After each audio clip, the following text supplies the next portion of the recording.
in the prospecting process at some point, early, maybe, what you just said is a small number of people, and maybe these, these CEOs, these senior leaders came up through business development, blah, blah, blah, blah, blah, right? Most of the folks in this industry are here, right? They're bean counters, they're goofballs, they're anchored in the past. Yep.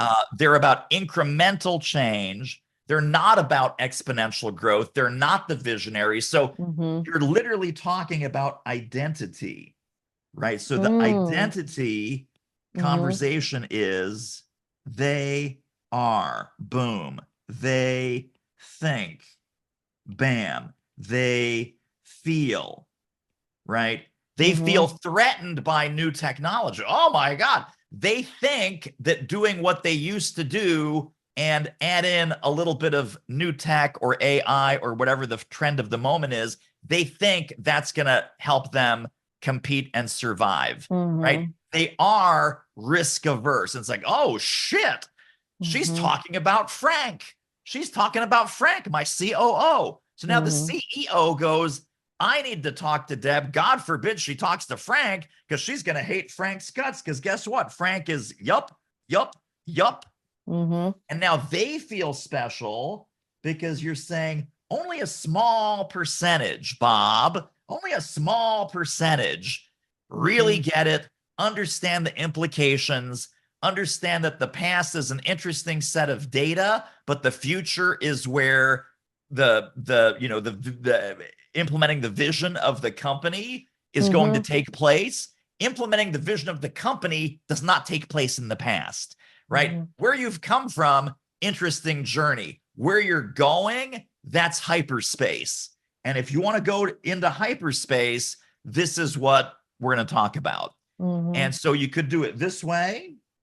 You can also do it this way, because this is also really exciting, right? All these other wannabes, also rans, goofballs, but I'll tell you, Bob, the top 20%, and again, you take the same sort of things, right? They are, they think, they feel. And what you want here is, oh my gosh, that's me, that's us, that's what we want. Oh, these people down here, Deb, you're right. They're idiots. They're doing it wrong. That's not us. That's not us. That's not us. That's not what we want. No, no, no. And up here, it's the land of yes, yes, yes.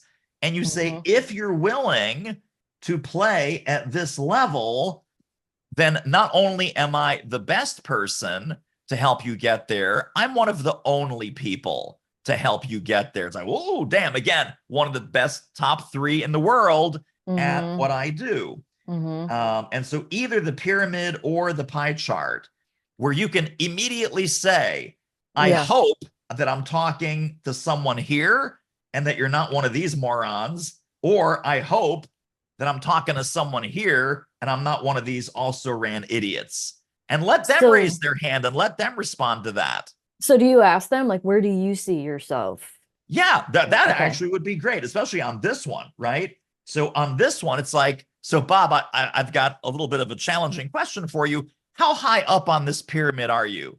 And they might say, well, Deb, to be honest, we're about 2/3 of the way up the red.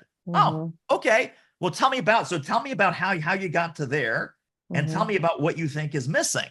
It's like, ooh, that's an interesting conversation. Or they might say, well, Deb, we're probably in the middle of the green. So we're not at the top. We're not at the very, very top. That's why we're talking to you. But boy, we are head and shoulders above most of these idiots. And you're like, that sounds great, Bob. Give me an example.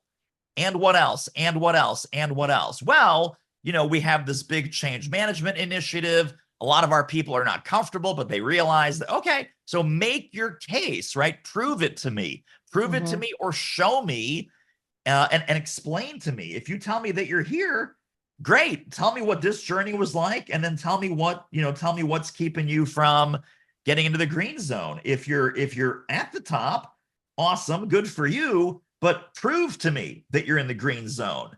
Give me stories, give me examples, give me the tribal knowledge of the way that it used to be and how it's so much better today. What changes have you put in place? What structures have you put in place? What people now fit at the strategic table, and what kind of people do not fit at the strategic table? Because that asshole that just blew up your deal, I'm wondering if the CEO would have said, yeah, I really don't like going into meetings with him because he's always very small-minded, past focused, Mhm. whatever.